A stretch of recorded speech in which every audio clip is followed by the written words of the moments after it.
Hello there. It's time for most things Kenobi. I prefer all things Kenobi, but I suppose that's not the Jedi way. As long as it's not all things Anakin.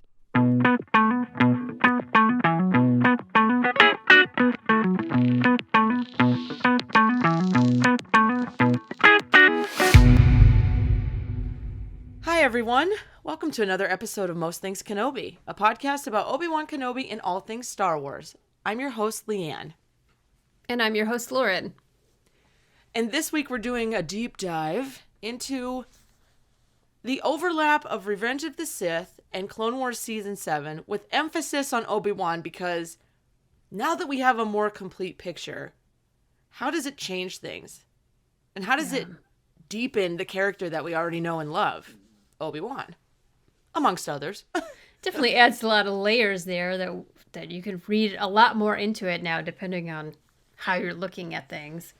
Yeah, I'm curious to get your opinion on some of the snippets that we got. Granted, Obi-Wan was not in it a whole lot. No, he wasn't. He was not in Clone Wars 7, but we know why, because he was off doing the things that were in Revenge of the Sith. So unfortunately, we don't have as much Obi-Wan as we would like, as is usually the case. Am I wrong? No. No, you're not wrong. And he looked really good in this episode, or this season, because he had the little touch of gray. And I believe the first time we see Kenobi in Season 7 is, like, the stance. Oh my god. You know? Yeah. Where it's like a side view and it's moving and he looks back and it's like gritted teeth and power stance and it's really nice. I actually don't think that's the first time now that I think of it. Not? It is in my brain. It is in my brain. brain. Was like one of the hottest things I've ever seen in my life. No, he like period, fights with but Mace prior to that, doesn't he? He does, and then there's like the little exchange with the Bad Batch episode where Anakin is talking to Padme and Obi-Wan's actually, like, let's talk about that. Let's start with that first. So Obi-Wan knew? This is like the first, we always assumed? Yeah. This is the first time they say it. And James Arnold Taylor has said that he always played Obi-Wan as though he knew, but felt no need to say anything. And I think maybe this was a deleted scene in Revenge of the Sith, but Obi-Wan says something to Padme. I think it was a deleted scene where he said, like, I didn't say anything because you made him happy in a way that, like, nobody else could, so I just allowed that. It turned a blind eye to that. I just don't know why that scene was deleted. I don't either. It added so much more depth to everything. Everything. His knowledge of Anakin, how his friendship, he's a better friend than ever thought before because he kept something that could have been horribly detrimental to everyone involved if anyone found out. But he, like the clip says, he did it because he knew it was the only person that could make him happy. Even Kenobi couldn't make him happy, even though sometimes they laughed and fought like old married couple and, you know, had really good times together. But they never quite had that depth of talk that I bet Obi-Wan really wanted with Anakin. Yeah, they both never seemed to get past that exterior wall, which doesn't surprise me with Obi-Wan because it kind of seemed that way with Qui-Gon also. Like that they just didn't have that, which is weird. We've talked about this before because Qui-Gon is so super affectionate with Anakin. Yeah.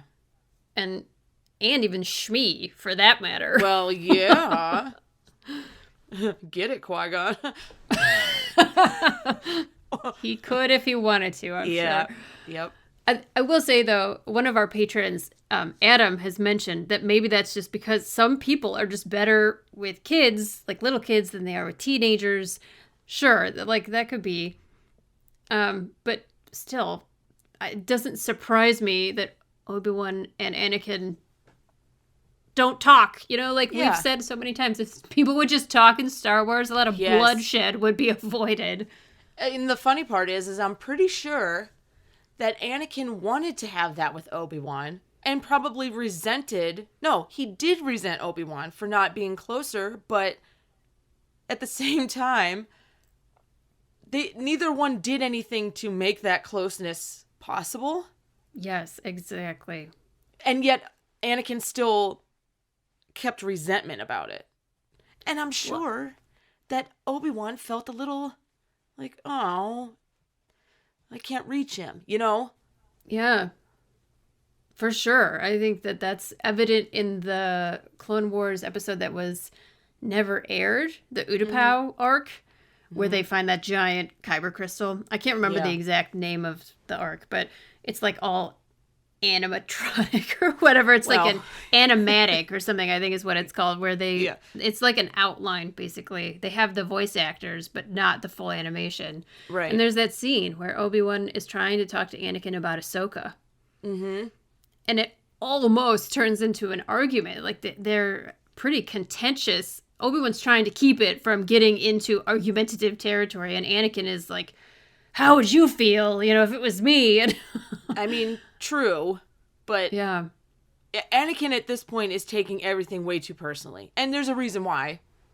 Palps. Yes, yeah. Yeah, he's being pushed to his absolute max everywhere. Yeah. So I do kind of like that Obi-Wan was allowed to admit it in canon form. Well, tell Padme I hope you at least told Padme I said hello. Or whatever, however he phrased it. And the look of shock on everyone's face, like, come on. Even now. Rex was like, yeah. Rex wanted no part of that. He did not want to be in the middle. how humiliating must that have been? It's like being in a schoolyard, Like, yo, watch the door while I go make out with my wife. Or, wait. Yeah. No, Yeah. not wife. That's not what you do in a schoolyard. But yeah, in this place, yes, it is, because everything is up in this story. Okay. True. And I also like to think, and I think you and I have discussed it before, that another reason why Obi-Wan just didn't say anything is because he did the same thing with Satine. Yeah, who is he to say anything? He knows what it's like to have the love of a woman. It's different than bro time. So yeah, maybe he just allowed Anakin to have that because honestly, what else did Anakin have? Yeah, and he did try to talk to him about it in that Clovis episode. Remember? Oh yeah, Anakin just loses his mind over Rush Clovis. That is insane. Those episodes are insane if you think about it. They really are. They're really extreme. All of the ones with Clovis, even the earlier episodes with him, they really do crazy stuff with Padme in those. But I mean, Obi-Wan says it's not like we can't have these feelings. Of course, they're natural. It's just you've sworn to do your duty with the Jedi. But of course, at this point, Anakin is no longer really feeling like the Jedi are staying true to their initial beliefs, their central beliefs. He's feeling like the Jedi are straying, and everyone else is seeing it as Anakin is straying. So it's kind of an interesting dynamic they set up there. Well, you point one finger, you have three pointing back at you. Right. That's great. That's the Jedi Council right there. That's so true. Oh my God, yeah. I had to do that. I had to mime it out to make sure that I counted the amount of fingers. It's true. There's three pointing back. Yes. And they're called Mace Windu, Ki-Adi-Mundi, and Yoda. Yes.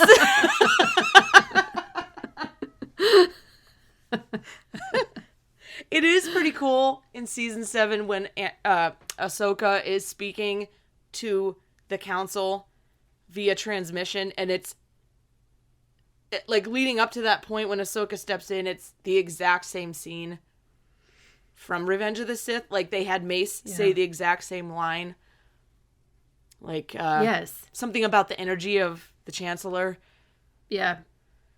And then Ahsoka enters, and it's weird if you go back and watch Revenge of the Sith and Ahsoka's like in on this eventually. Like it really does drive it home how many things were at play all within the span of a few days, which is what Revenge of the Sith is. See, that's the thing that this, like, doing this kind of like preparing for this episode really made me realize that either Revenge of the Sith is much shorter time period than I thought it was, or the Siege of Mandalore took a lot longer than I thought it did. Yeah, it looks like both take forever. Yeah. But it's literally only a few days, like 4 or 5 days, right? I think, yeah. It's insane if you think about it. That Anakin went from handing Ahsoka her lightsabers and being a genuinely amicable person to f***ing killing everybody. I know. Like, it was... Yeah, okay, the stage was set. Like, it was primed for this. It started when he was a kid.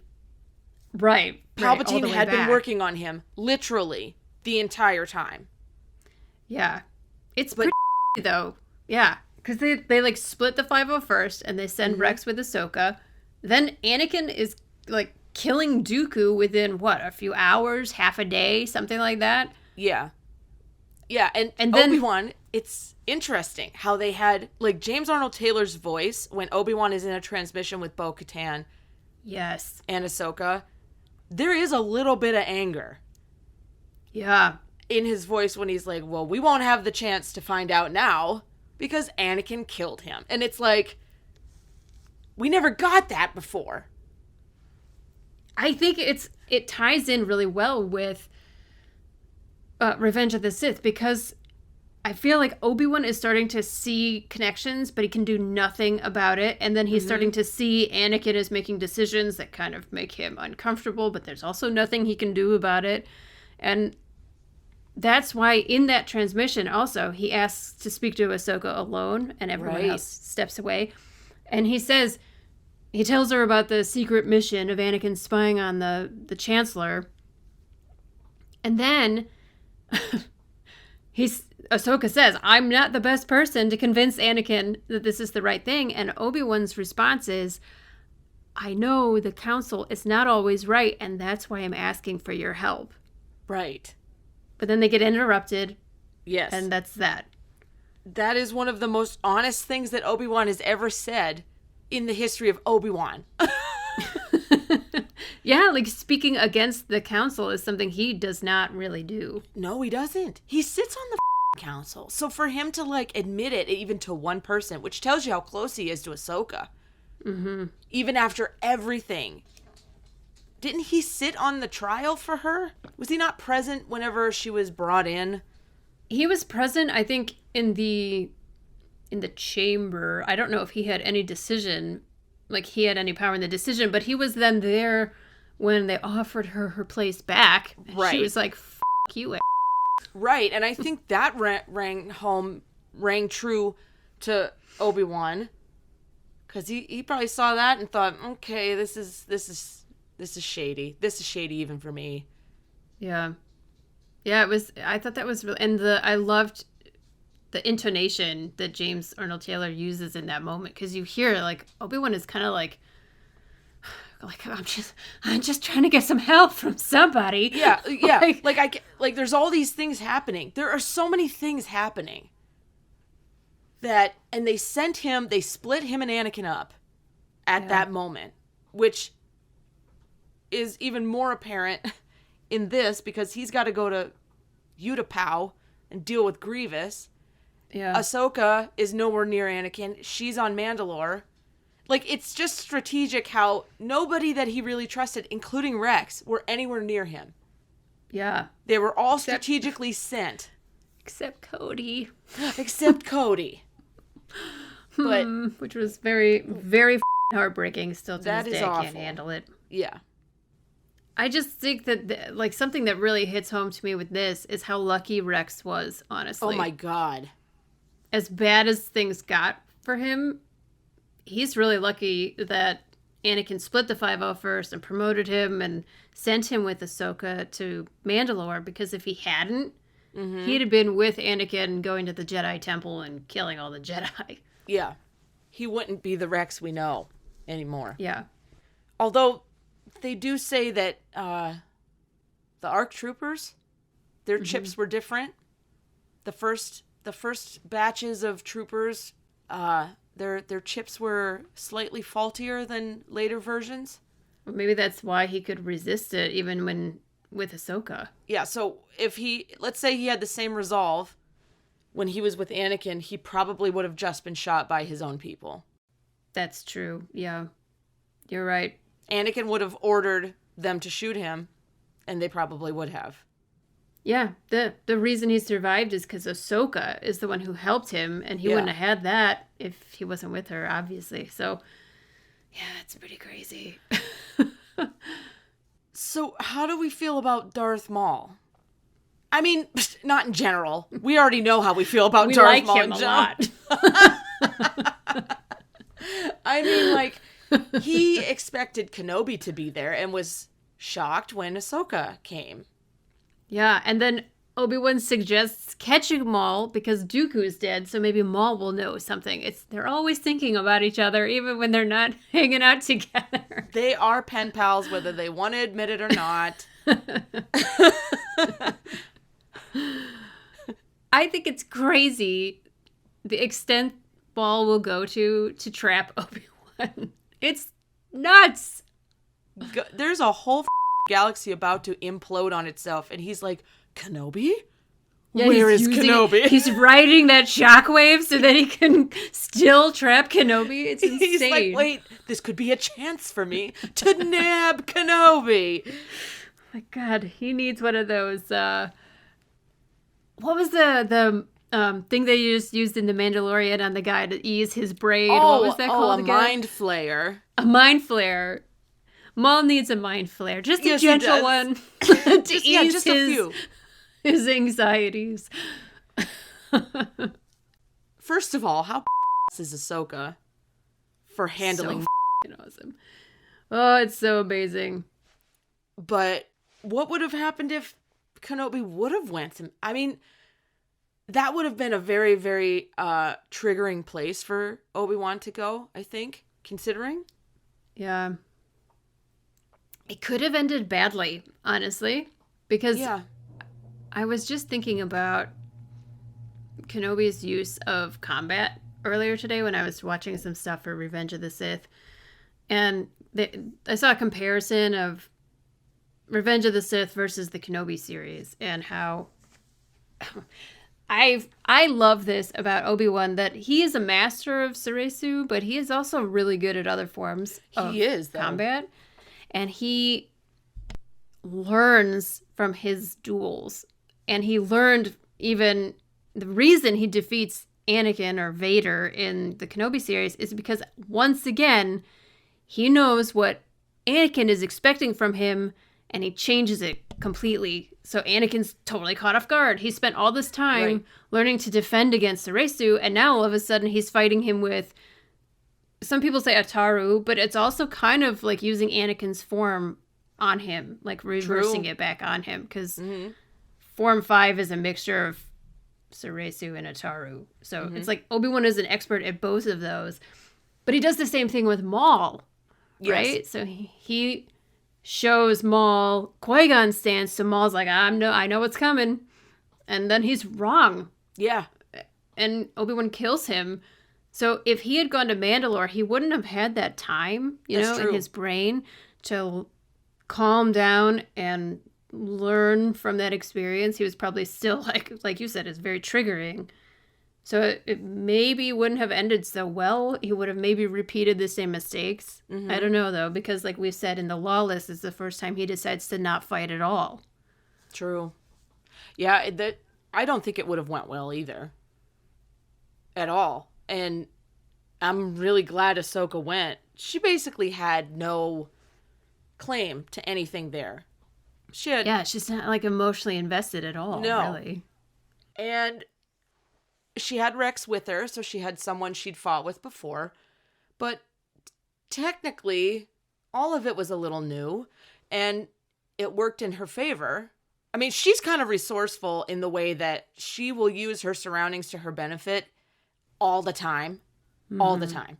And I think any good Jedi would, but she seems to have a better grasp on, like, using what's available, not just a lightsaber. So, I think it would have been more one-on-one combat with Maul, which could have gone very ugly very quickly if Maul used the emotions against Kenobi, unless, he was so hardened by it at that point. But with everything we know that was going on with Anakin, it could have been just enough to weaken him even more. If he's worried about his best friend and he knows something's wrong in the council, he knows something's wrong with the Chancellor, and he has to go back to Mandalore and deal with this again, I think it would have been enough of a distraction and that's the only way you can defeat Kenobi, is if you get him distracted. Yeah. Get him off his game. And really pry at the really deep emotional parts, which would have been Qui-Gon, Anakin, and Satine. Although he had kind of controlled his emotions over Satine already, because I think there was, back when he was young, there was already that heartbreak. So he learned to control that as early as possible. But with Qui-Gon and Anakin, those were really raw nerves for him, I think. Yeah. So yeah, and with the information that Maul gave Ahsoka about he suspected Anakin all along, which is crazy that they had Maul deliver that line. I know, right? He's even Dooku didn't really know that was the ultimate plan, right? Yeah, Palpatine kept Dooku just in the dark enough. Talk about, he was really used.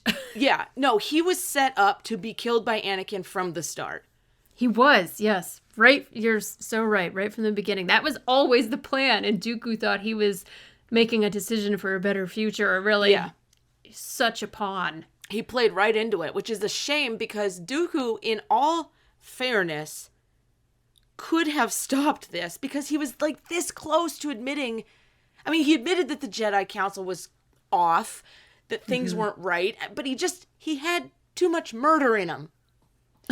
He had the ingredients that Qui-Gon had, but he had the murder, too. So, yeah, Yaddle tried. She tried her best. Yes, that's exactly what I'm referring to. I'm referring to all the things that we've been keen to with Dooku. And then you think about all the fights that Anakin had with Dooku throughout the Clone Wars. Palpatine was almost there for 3/4 of them, overseeing it every single time. Mm-hmm. And Dooku always stopped it. He always overpowered Anakin. And then the one time that Obi-Wan's indisposed, right? Isn't he just somewhere at the time? He's just unconscious, taking a nap? Yeah. God, can we talk about that in a minute? we most certainly will. I just want to make the point that if your only person there to talk any sense into you is Palpatine, you're probably going to do what Palpatine has to say. Because Anakin trusted Palpatine. Yep. Also, bad choice. Everyone was a pawn from day one. That really hit home when rewatching the scene when Anakin and Obi-Wan come out of the council chambers, and Anakin's really that he's been put on the council but isn't made a Jedi Master. And Obi-Wan's the only reason you're on the council is because of the Chancellor. And Anakin's he had nothing to do with it. It's how naive are you? Naive. To think that that person in power who has always implied that he has your best interest at heart and is always doing the little nudge, he even did it during the Reiko Hardeen arc is another good example. Absolutely. Where the council told him, we're going to handle it. And then Palpatine was there's no one better than you to handle this situation. That whole thing was a setup for Anakin as well. Yeah. That whole thing was an orchestration on Palpatine's behalf to put Anakin in a position of doubt of everyone around him that he trusted, and a position of power over those who were on the council and made the big decisions and did all of this. Yeah. Palpatine slid underneath and was nah, man, I want you over them. Yeah. They're not handling you right, Exactly. Always the little seeds of doubt, and it took just the right amount of time until Anakin was peak power. Yeah. And then all those seeds came to fruition. So it was just a perfect storm that created a really scary Sith Lord. Yes. Yeah. Terrible, honestly. Yeah. So you want to talk about Obi-Wan on the floor? I would love to talk about how disappointing that is. I mean, it's just bad. It's just bad knowing what we know. After you just said He's a warrior who learns from his fighting, his prior battles, his duels. He's a mastermind. He's combat savvy in multiple forms. And just, boop, he's down. He gets thrown into a wall and is then out for the count. Yeah. And then I like how Dooku pulls like a gantry down on top of him. It's yeah. That would kill you. It would kill you.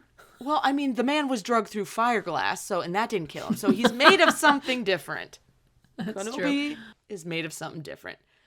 Well, yeah. Maybe he's a robot.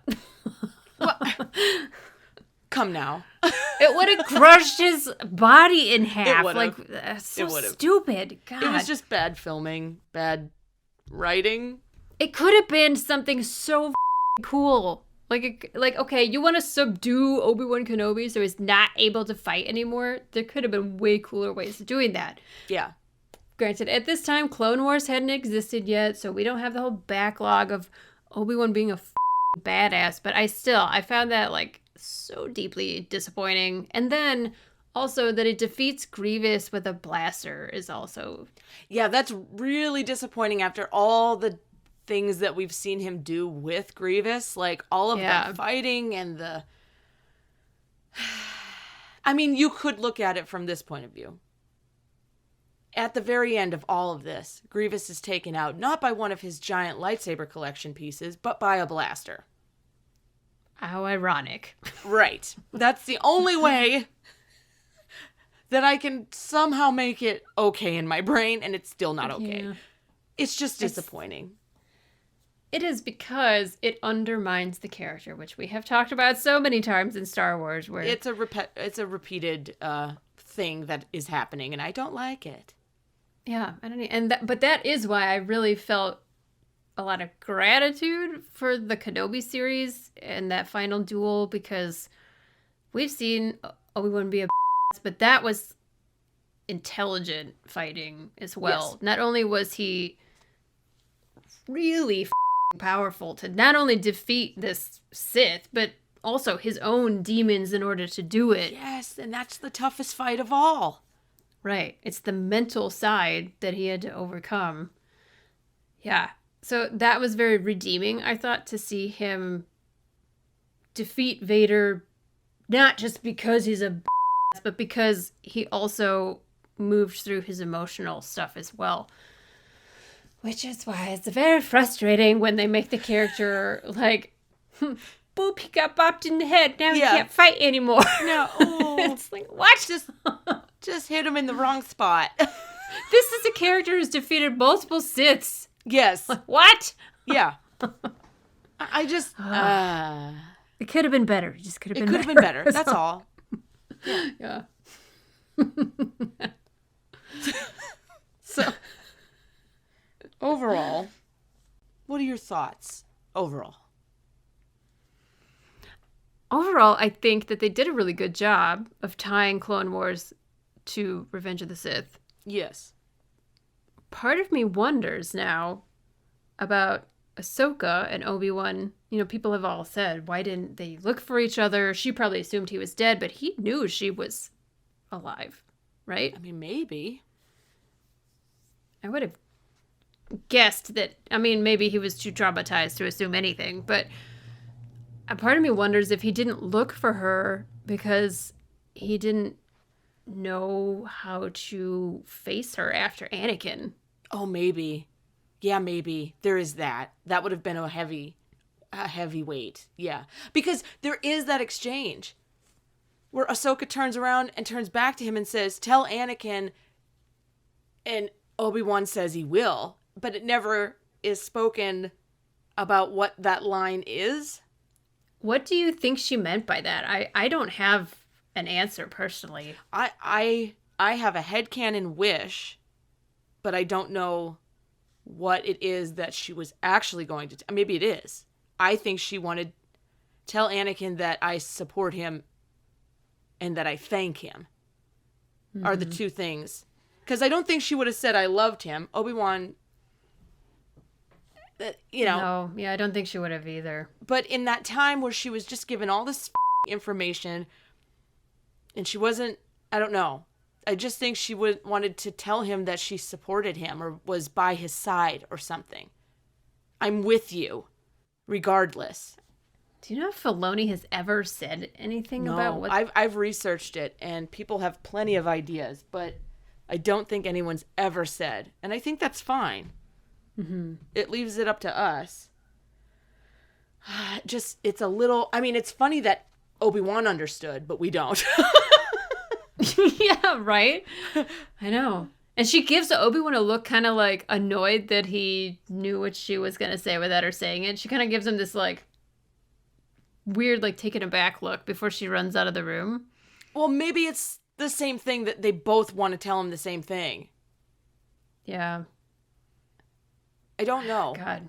It's still an animation, so we can't quite tell by the facial expression. It's true. So, like, that's their last exchange, basically. It is. And then, you know, if she feels Anakin turn or whatever she feels that moment where he kills Mace Windu, right? Like, basically, yeah. That's the moment she feels. And then if she ever saw Obi-Wan again, he'd have to either tell her that Anakin was dead and that he killed him, or that he's not dead, but he turned to the dark side, which I guess the Kenobi series implies that Obi-Wan didn't know Anakin survived until 10 years later, which makes no sense. That still doesn't make any sense to me. Because what, did he not have a TV or a radio and hear about the Sith Lord going around killing people? Like, I don't know. Because everybody just goes their separate ways and stays so silent and removed out of safety for whatever their reason is. You know, Luke, Leia, themselves. You know, I think Obi-Wan would have assumed she'd be on a ship with clones. It's crazy to me because I guess it was very traumatizing, so it's not that crazy. But if you think about how close, especially Obi-Wan, Anakin, and Ahsoka were, and none of them looked for each other. Like, Anakin was fixated on finding Obi-Wan, but never seemed to give a second thought to Ahsoka until they crossed paths in Rebels. Well, he had hate towards Obi-Wan for what he did, as misguided as it was, but he still didn't have that emotion with Ahsoka. He couldn't hate her, so he had to tune her out. So crazy that he didn't try to find her. Maybe he was ashamed. I don't know. He didn't seem ashamed. He seemed pretty sure of himself. There is that moment in Rebels where he senses her when she's on the ship and they pass by or something, and they sense each other. That would be too much. That would be too much for me if I was Ahsoka. To feel someone's, like, signature that was so familiar to you, but it probably felt so much darker. Yeah. And then she does face him eventually in Rebels. But maybe the Ahsoka show will give us some insight into this. I don't know. That's interesting. I never thought of that. I think it would be really cool if they do fill in the blank of what happened in that duel with Vader. Yeah. The pyramid or whatever closes and they disappear inside. We have no idea. They both survive, but we don't know how or why or like what the happened. I can tell you. That door closed. They looked behind him and said, "Okay, how have you been? How are things?" No, I'm just kidding. No one's looking? Oh my God, how are you? Black is your color. No, sorry. It's just that if I, came across my best friend I hadn't seen in a while, if they had a makeover, I would want to, If they had a makeover. I'm sorry. A Sith makeover. A Sith makeover. Head to toe, metal and black. And a voice box. It's terrible. It's actually terrible. I can't even joke.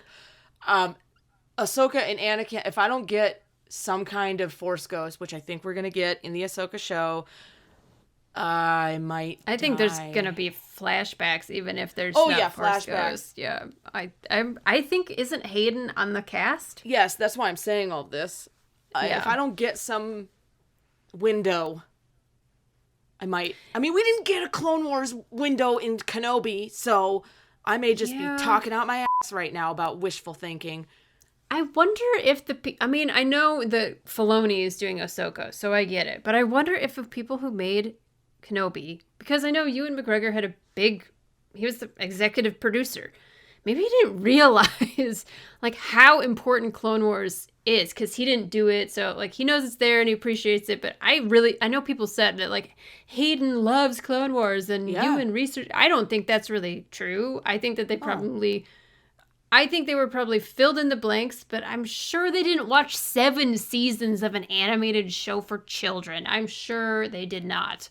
Let's ask Hayden when we're in London, shall we? If we bump into him, we'll be like, excuse us. How have you been? How are things? How's your makeover? You look a lot healthier now. But I think maybe they had to watch clips. Probably to get an understanding, but they have to be diplomats, right? They do. They can't be like, they can't say, oh, no, I didn't watch it. Of course, they're not going to say that. They're going to say, oh, yes, and they really added a lot to the character, and I really appreciate it. They're not going to be like, nah, I didn't watch it. True. The only person that brutal is Tony Gilroy. That is true.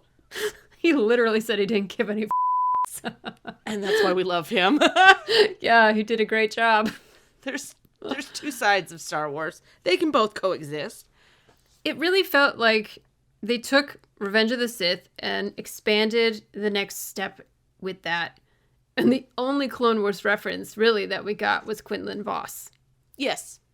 They didn't even say Ahsoka, right? No. Like, she wasn't even mentioned. And although you and I always say, like, do we have to have Ahsoka in everything? Could we just get a breather? When it comes to Obi-Wan, Anakin, and Ahsoka is like the 3. Right. So it was surprising they didn't even mention her. Like, Obi-Wan didn't even say, like, what would Ahsoka think of you? You know, that could have been an interesting moment. So it really felt like a... Just one line.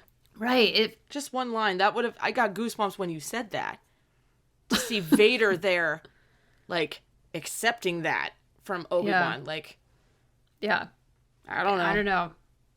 So it felt like a very compartmentalized story that they were telling. And I think some of the grown-ups don't realize that Clone Wars is not just a kid show. It's not. And it's not just your basic animation either. It is... a work of art. It is a beautiful work of art. Thank you. It's gorgeous.